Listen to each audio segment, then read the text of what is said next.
ជំរាបសួរកូនៗទាំងអស់គ្នាថ្ងៃនេះមកជួបជាមួយអ្នកគ្រូនៅមេរៀនថ្នាក់ទី4ចាអញ្ចឹងថ្ងៃនេះយើងរៀនពីវិធី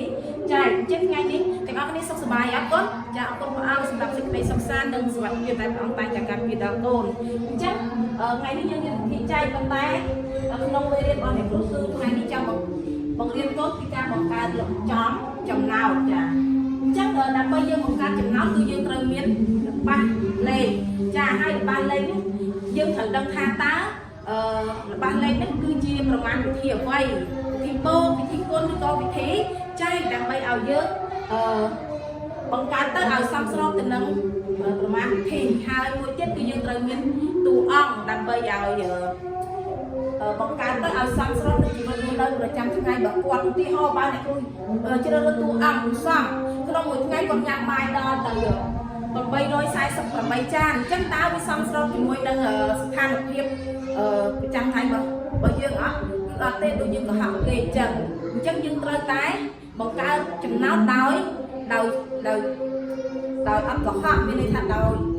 ជាក់លាក់មួយហើយសមស្របនឹងជីវិតរស់នៅអញ្ចឹងអ្នកគ្រូមានចំណោទមួយគឺ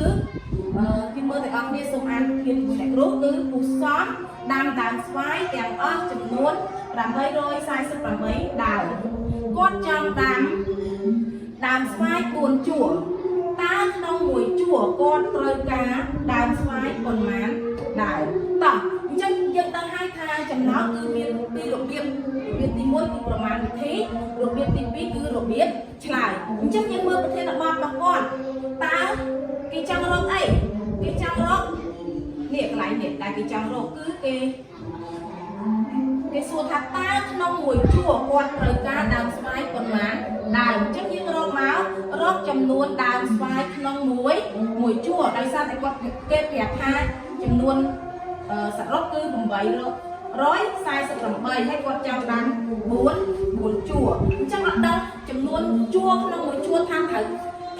ដាំប្រមាណដើមទេអញ្ចឹងយើងត្រូវរក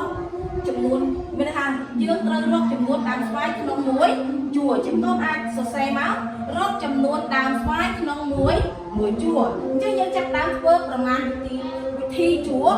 ឈរចាអញ្ចឹងអ្នកគ្រូយក848ចែកជាមួយនឹង4ជួរនេះអញ្ចឹងយើងមើល8ចែកនឹង4បានអត់ទៅយើងកាត់វាមកខ្ទង់គឺបាន9ចាក់សំទុក8ចែកនឹង4គឺបាន2 4ដង5 8អញ្ចឹងយើងយកមកដកមក8ដក8គឺ0អញ្ចឹង4ចែកនឹងសំទុក0ចែកនឹង4បានអត់បានទេយើងត្រូវទម្លាក់4ចែកនឹង4បានប៉ុន្មានគាត់គឺបាន1 4ដង4អញ្ចឹងយើងយកមកដាក់មកហើយយើងធ្វើការដក4ដកនឹង4គឺ0អញ្ចឹងទម្លាក់8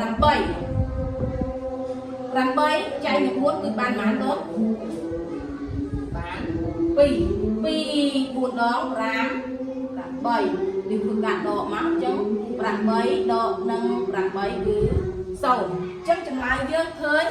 ក្នុងមួយជួរគឺ212អញ្ចឹងយើងដាក់មក200កន្លែងជួរដេកយើងសេចម្លើយកន្លែងជួរដេកមក212អីគេកូនចាគឺចំនួនដើមស្វាយគឺ12ដើមយើងដាក់មកគឺ212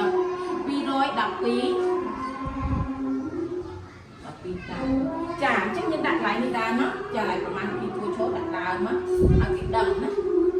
ហើយយើងត្រូវដាក់ដើមតោះឥឡូវយើងចូលដល់ឆ្លើយថាយើងអាចជ្រើសរើស2ឆ្លើយថាក៏បានដូចនេះក៏បានអញ្ចឹងអ្នកគ្រូជ្រើសយកពាក្យថាដូចនេះអញ្ចឹងយើងឆ្លើយមកដូចនេះចំនួនដើមស្វាយក្នុងមួយជួរមានប៉ុន្មានដែរកូនគឺមាន212អីកូនគឺ12ដើម